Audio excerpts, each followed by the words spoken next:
chegou! Eu sempre tive vontade de fazer isso com esse fone de ouvido, então me desculpe, foi um pensamento muito intrusivo. Apesar desse vídeo ser gravado, eu tenho a possibilidade de editar isso. Né?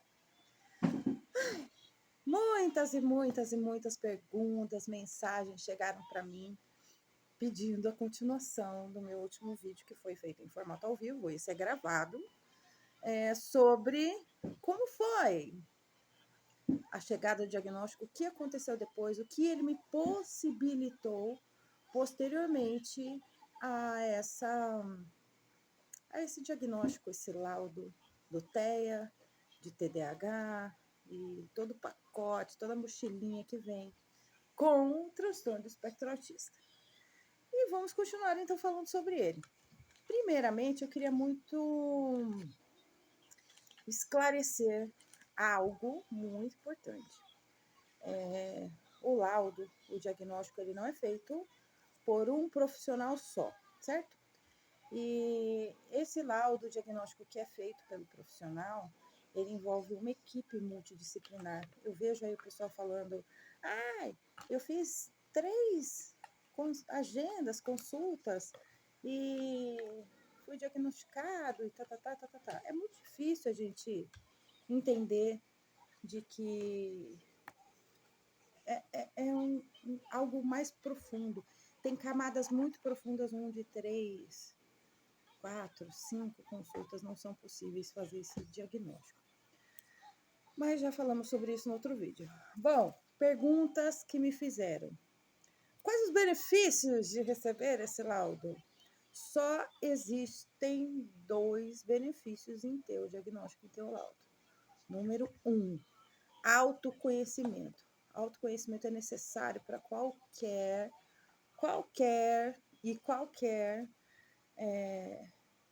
dúvida sobre você mesmo, sobre conhecer o seu modus operandi.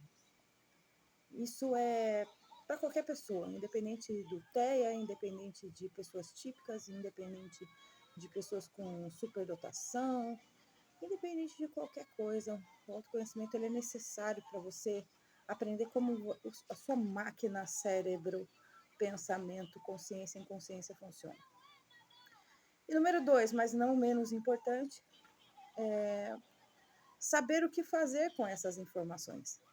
Mais do que saber quem você é, como você funciona, é em saber como te proporcionar qualidade de vida com essas informações, certo?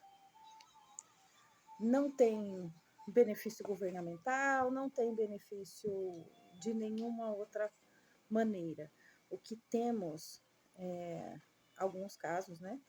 Infelizmente não para todos, mas isso deveria ser uma lei universal, é a acessibilidade e inclusão, que também na prática deixa de existir, porque as pessoas muitas vezes acham que é muito simples, eu entro no médico e saio com um papelzinho lá dizendo que eu sou autista e vou bater carteirada em todas as pessoas, e não é assim que funciona. Não é assim que funciona, queridos. Então, se você chegou aqui no meu Instagram para obter alguma informação de como é o laudo de TEA, saiba que é complicado, é difícil, não tem benefício. Aliás, eu ouso a dizer que existem... O rótulo em si, ele é um norte, ele é um oriente para você saber para onde ir, para onde estabelecer uma rotina, para onde estabelecer um porto seguro para se manter em qualidade de vida, certo? Mas a vida inteira nós vivemos à mercê da caridade dos outros, sabe? Da caridade de quem me detesta. Porque eu assisti um filme chamado O Contador, é com Ben Affleck, que inclusive recomendo, é excelente. Ele é um menino autista que tem altas habilidades de superdotação com números, desenvolve uma história interessantíssima. Em determinado momento ele foi criado por um militar, o pai era militar, e o pai fala para ele assim, o diverso, o diferente, é sempre visto como monstruoso. As pessoas não gostam do que é diferente. Então, claro que a sociedade, ela passa um pano, finge que tá tudo bem pra gente existir. No dia 2 de abril, todo mundo vira amigo da gente, todo mundo quer que a gente fale, todo mundo quer que a gente interaja, todo mundo quer, sabe, que a gente esteja ali para eles mostrarem, olha só, eu sou tão legal que eu tenho até um amigo autista. As pessoas nos usam o tempo todo. As pessoas nos usam o tempo todo para parecer algo que não são, principalmente em relação à caridade. E o que acontece? Eles perdem a oportunidade mesmo de aprender mais sobre inclusão social, de aprender mais sobre como incluir os seus amigos, como incluir verdadeiramente as pessoas no seu... de conhecer mesmo o que é diferente, de conhecer mesmo o que é atípico, de ter convívio, conviver com pessoas que não vão funcionar da mesma maneira que eles funcionam, certo? E isso é triste, porque não é fácil conviver com pessoas atípicas. Nós temos peculiaridades que muitas pessoas não entendem. Eu vim de uma família de pessoas extremamente desinformadas, onde os transtornos são vistos sempre como uma frescura. As pessoas, a geração mais antiga dos nossos pais, dos nossos avós, eles acham que os problemas eles têm que ser visíveis. Eles, às vezes, têm uma visão mais literal do que a gente, não consegue entender a subjetividade da vida.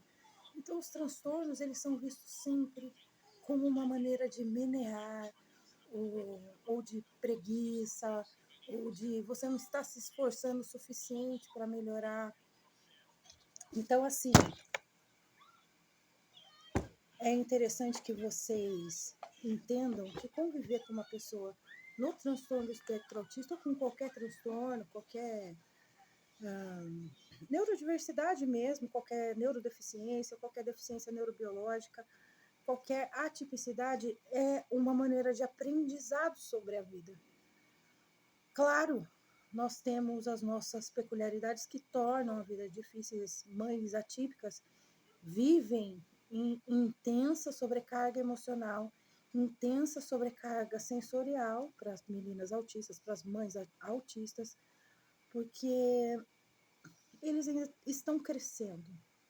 Então você imagina, eu não sei como é para outras mães autistas, e existem, são muitas, e pais autistas também, mas para mim, enquanto mãe atípica e autista, a vida ela foi um pouco mais difícil de me adaptar.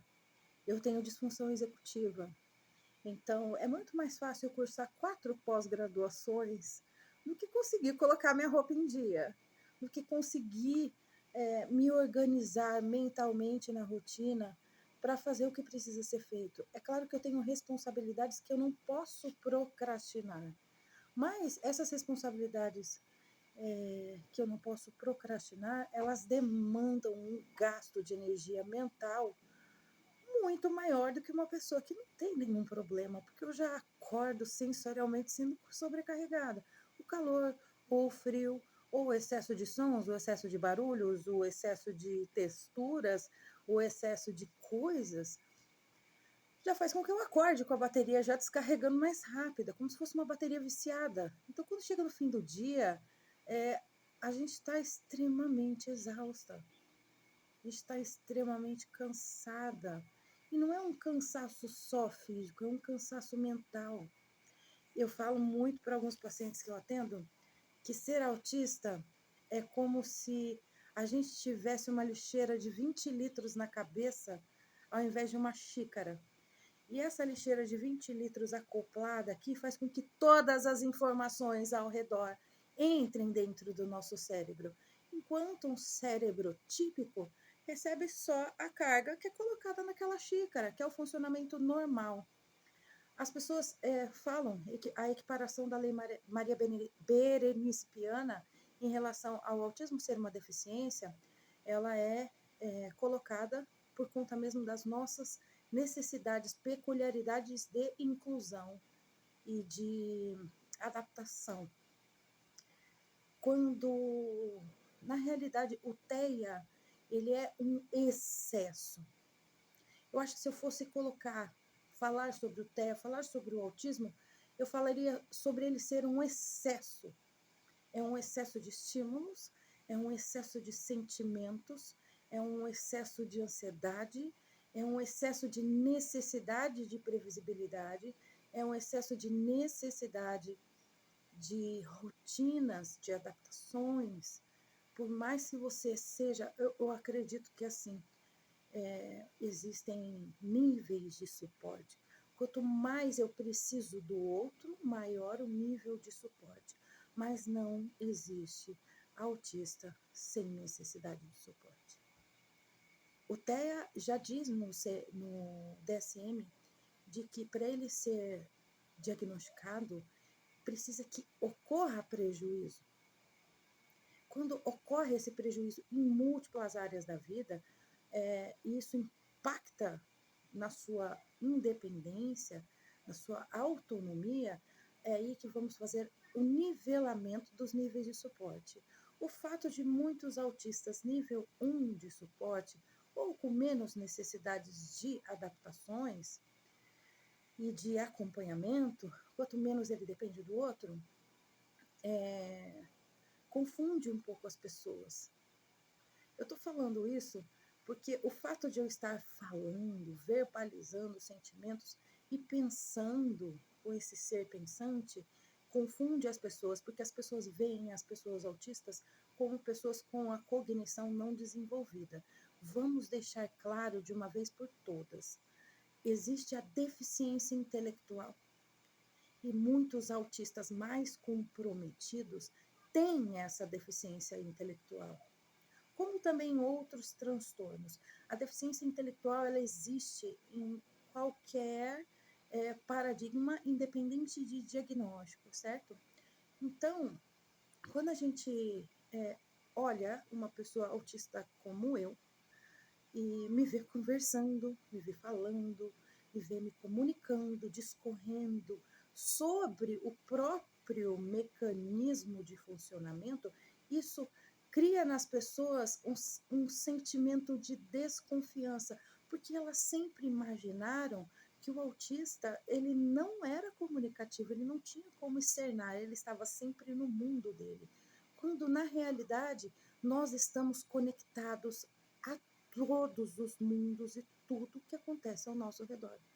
A diferença entre o nível 1 de suporte para um nível 3 de suporte é a necessidade de dependência, a necessidade de ter o outro para nos regular, para nos direcionar, para nos ensinar, para nos acalmar. Entendem? Conseguem entender o que é isso? Eu tenho déficits sensoriais que me prejudicam absurdamente. Se eu tiver uma crise agora, nesse meio de vídeo, é mais fácil que todas as pessoas me julguem e me chamem de fresca do que de fato se preocupem em como isso faz eu me sentir. Porque quando você está numa crise de meltdown, agressividade para fora, shutdown, toda implosão emocional para dentro. Ela é muito parecida e pode ser junto com uma crise de pânico, de ansiedade. Muitas vezes isso ocorre junto. O autista, bioquimicamente falando, ele tem uma falha dentro do cérebro da gente que chama sistema GABAérgico. O GABA é o ácido gama aminobutírico. Ele é algo fundamental para a nossa saúde mental, para a nossa regulação emocional. O TEA, ele não é um transtorno psiquiátrico. O transtorno, estar no transtorno do espectro autista, significa que você tem mutações genéticas que vão alterar a maneira como você pensa, a maneira como você sente e como o seu corpo funciona.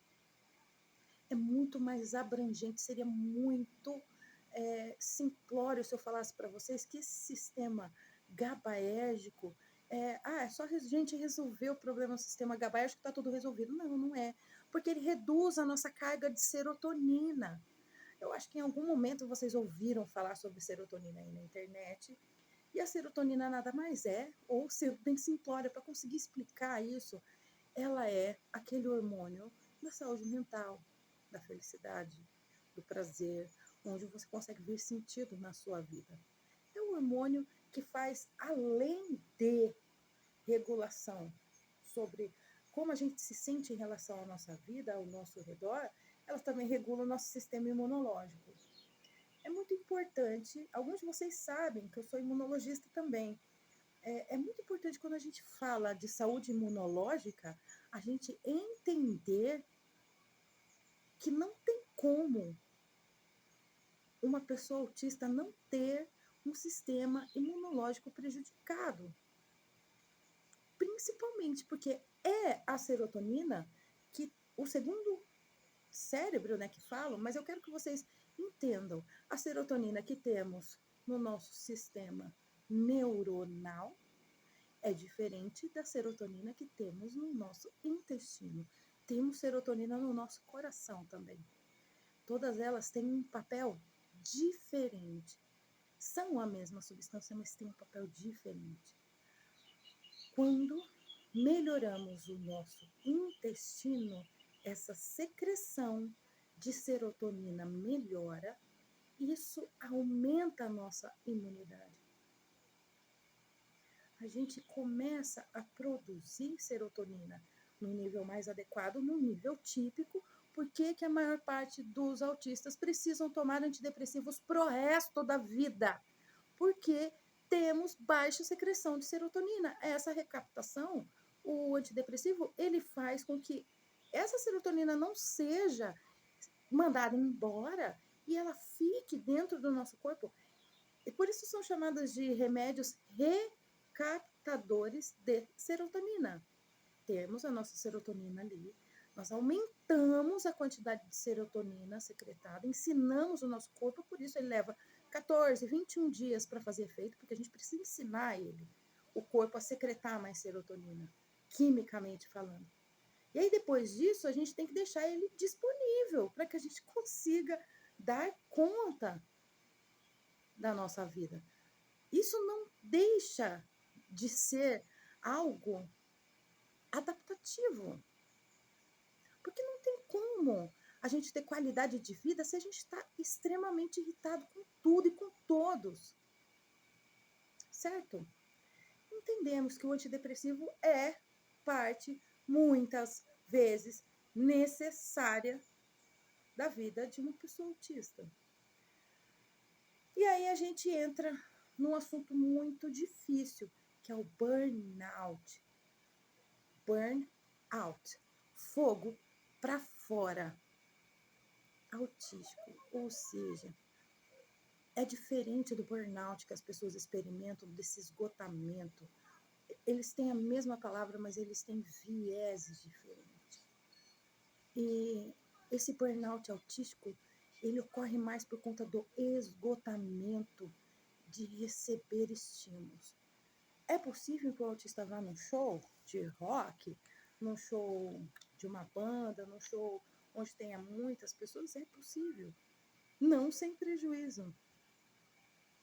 Não sem prejuízo. Eu já fui adolescente, gente, pelo amor de Deus, eu tenho 40 anos, mas eu fui adolescente, eu quis me encaixar muitas vezes, quis ir em festinhas. E muitas vezes eu precisei fazer uso do álcool, porque você baixa o nível de intolerância aos sons, às pessoas, aos toques. Você reduz esse cortisol, reduz essa adrenalina. E o álcool é um depressor do sistema nervoso, sistema central, sistema nervoso central. Ele é um depressor. O problema do álcool é que ele volta quando a ansiedade social, a fobia social, ela volta triplicada. O mesmo ocorre com os benzodiazepínicos. Por isso, eles são usados com muita cautela e tem que ser usado pelo menor período possível. Você que está tomando benzodiazepínico a longo prazo, saiba que o problema disso é que ele está deprimindo o seu sistema nervoso central, que é onde todo o seu mecanismo de alerta, ele está sendo suprimido, certo? Se a gente fosse elencar um problema fisiológico, seria como se a gente tomasse imunossupressores. Para algumas doenças, é necessário que a gente se tome esse imunossupressor, mas não para sempre, porque senão a gente fica suscetível a todos os tipos de outros vírus, bactérias, infecções que podem nos acometer se a gente não tem o sistema imunológico funcionando. Claro que se a gente for comparar as doenças que precisam dessa imunossupressão, ela nos leva a uma resposta imunológica muito alta, como os choques anafiláticos, como os inchaços, os edemas. Então, a gente precisa reduzir esse nível hormonal para que o corpo funcione numa carga normal, certo? O benzodiazepínico faz isso em relação ao cortisol e à ansiedade. Mas aqui vai o porém. Você não pode ficar tomando antialérgico pro resto da vida. Você não pode ficar tomando um imunossupressor pro resto da vida. Ele vai servir por um momento. A imunologia existe para tratar os problemas do sistema imunológico. Certo? Os médicos, alergologistas, imunologistas, eles não vão pegar você, colocar numa bolha e falar assim, olha, você não pode ter contato com mais nada. Muito pelo contrário, a gente tem que ensinar o corpo a lidar com isso. O mesmo funciona com a depressão e a ansiedade. O mesmo funciona com esse burnout autístico ou esgotamento profissional, onde você está cansado de lutar. Em nós, autistas, esse esgotamento, ele existe dentro do esgotamento de sentir no máximo volume. Então, se você for colocar um esgotamento, um burnout numa pessoa típica, a gente tem um patamar quase triplicado de como é esse sentimento no autista. Certo? Mesmo porque no autista não vem só o burnout. No autista vem vários pacotes: depressão, ansiedade, transtorno de déficit de atenção e hiperatividade. Em nós, meninas, tem um transtorno que quase ninguém fala, a gente não ouve falar. Eu sofro dele, graças a Deus estou medicada. É transtorno disfórico pré-menstrual. O que é isso? Na TPM, naturalmente, as mulheres têm uma leve mudança hormonal, certo? Ficam mais irritada, mais chorona, comer mais. Em algumas meninas autistas, isso é fundamental em você que tem uma filha autista, ou em você que é autista.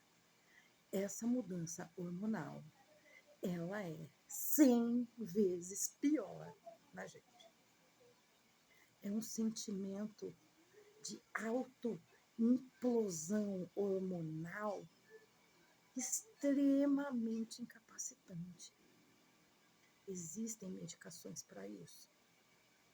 É como se você tivesse hoje com essa pessoa que vos fala e no dia seguinte essa pessoa não consegue nem falar com você, ela está transtornada, ela está em caos.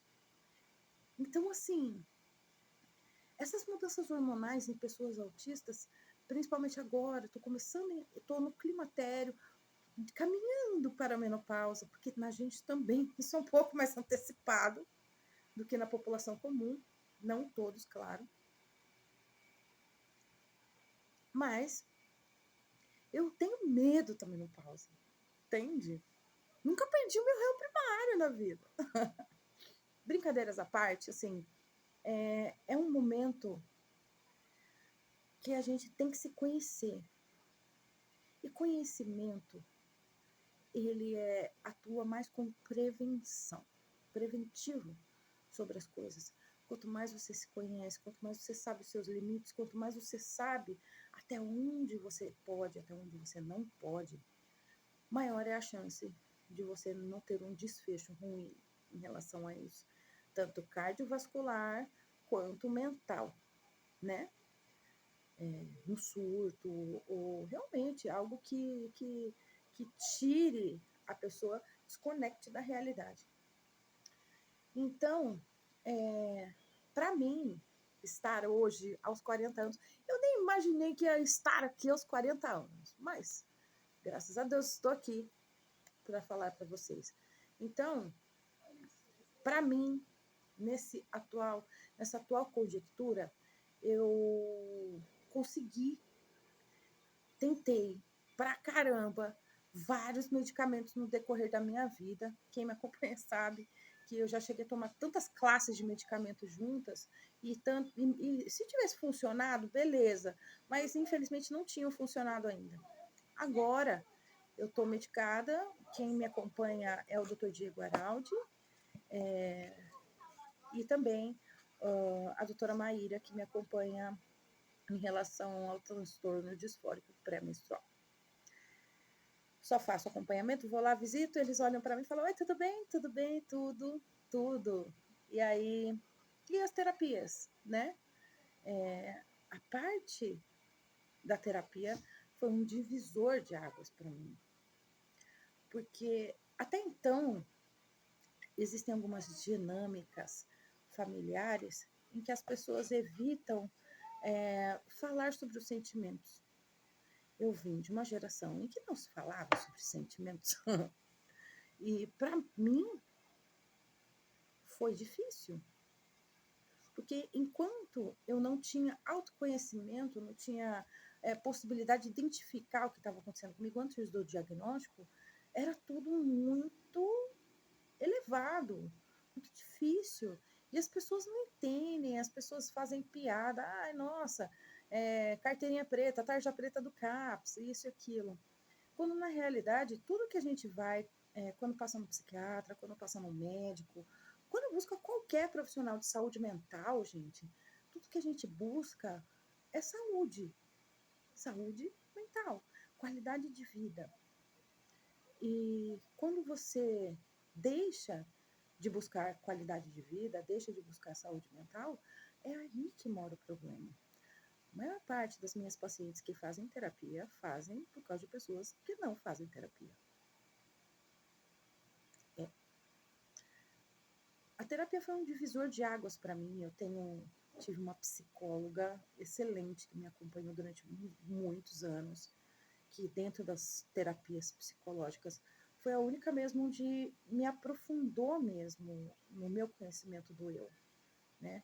Mas estudar psicanálise, estudar o funcionamento neurocientífico, entender neuroanatomia, neurobioquímica, como é que funcionam os hormônios dentro do corpo da gente, como é o nosso cérebro, o que tem aqui dentro, o que faz eu me sentir assim, entender pela viés biomédica, biológica, médica do funcionamento do corpo, abriu para mim um leque de possibilidades. Eu gostaria muito de falar algo bem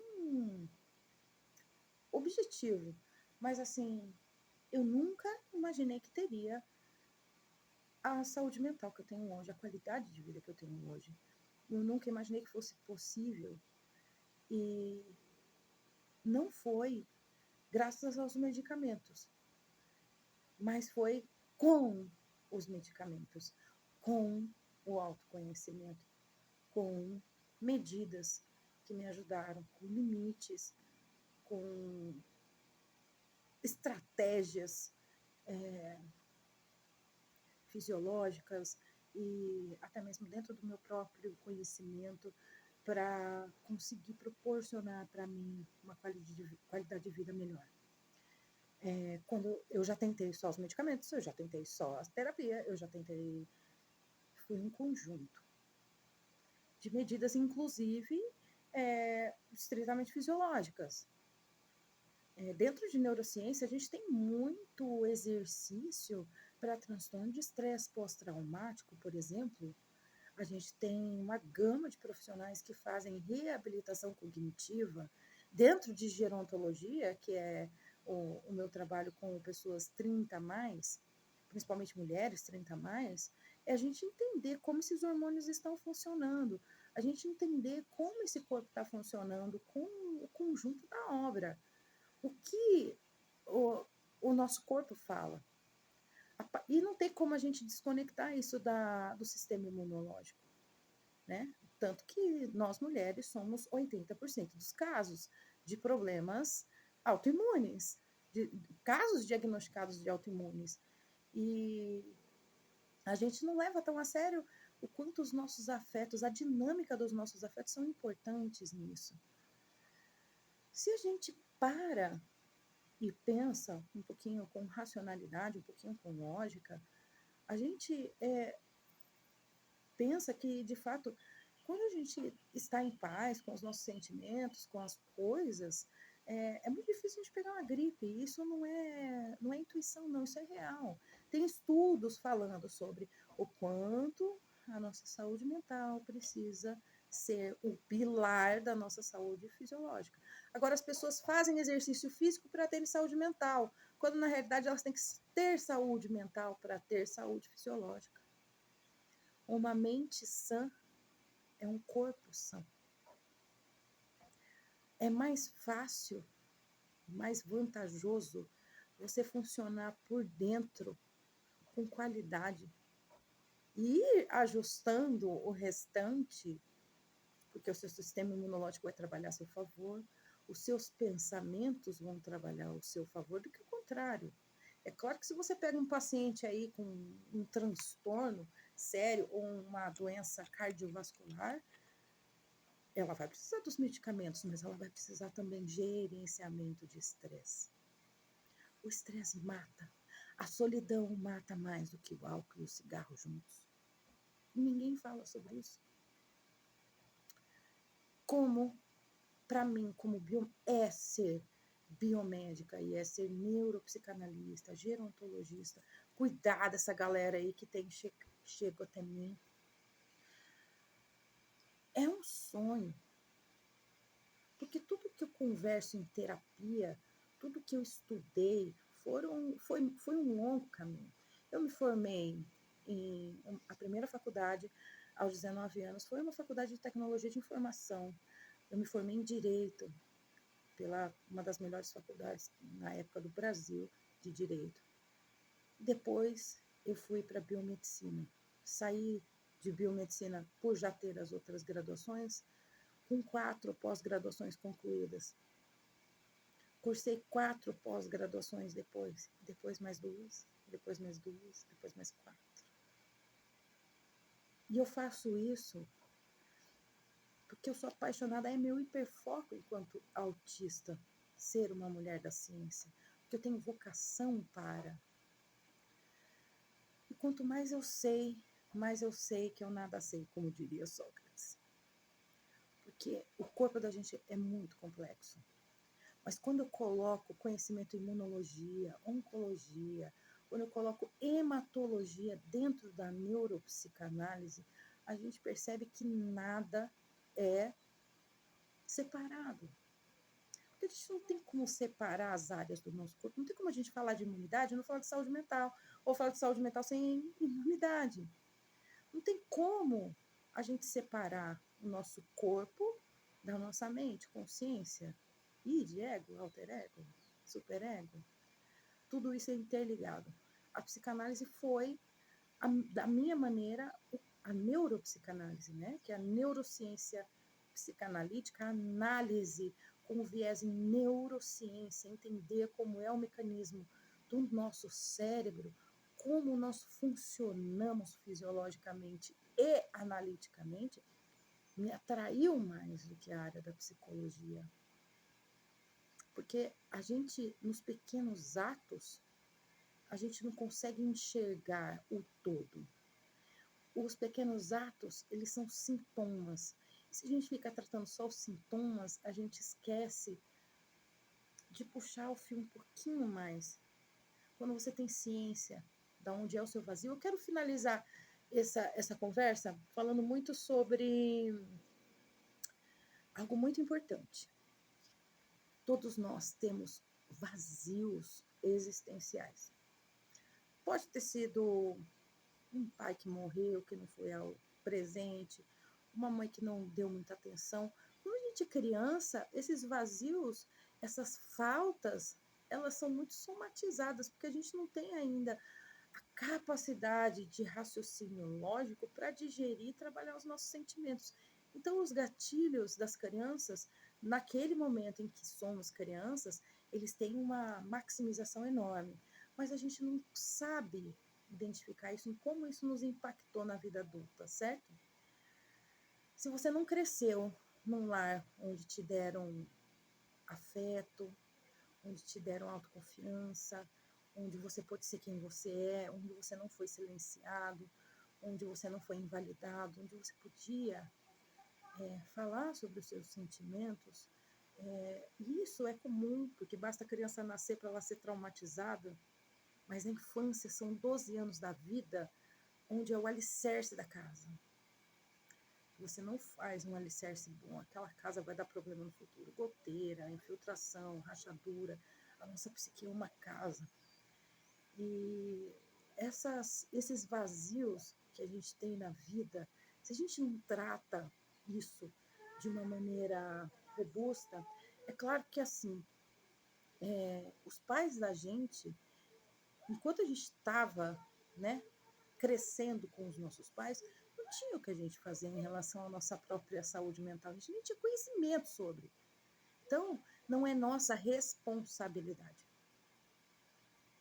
Mas a partir do momento em que tomamos ciência enquanto seres humanos neste planeta, quando somos nós mesmas responsáveis pelos nossos afetos, pelas nossas escolhas, onde a gente pode, se você pode ir para uma balada, você tem capacidade de pensar sobre a sua própria cognição.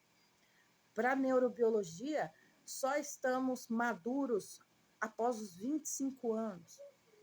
Nosso cérebro só está apto a tomar decisões sensatas, a desenvolver, a transcender, sair do eu, para transcender, fazer com que essa imanência de quem nós somos transcenda para um mundo onde a gente se desenvolva enquanto ser humano, enquanto pessoa, enquanto profissional, mãe, pai, filho, após os 25. E a partir deste momento, é nossa responsabilidade. O passado ele não se muda, ele se ressignifica. O que é ressignificar? Compreender que não foi sua culpa, mas que é sua responsabilidade. Esse é o nosso papel. O que aconteceu no passado é importante e você precisa resolver. Só que nunca é fator determinante para quem você é agora. Você escolhe quem você é. Claro que a psicanálise não muda caráter, ela muda comportamento.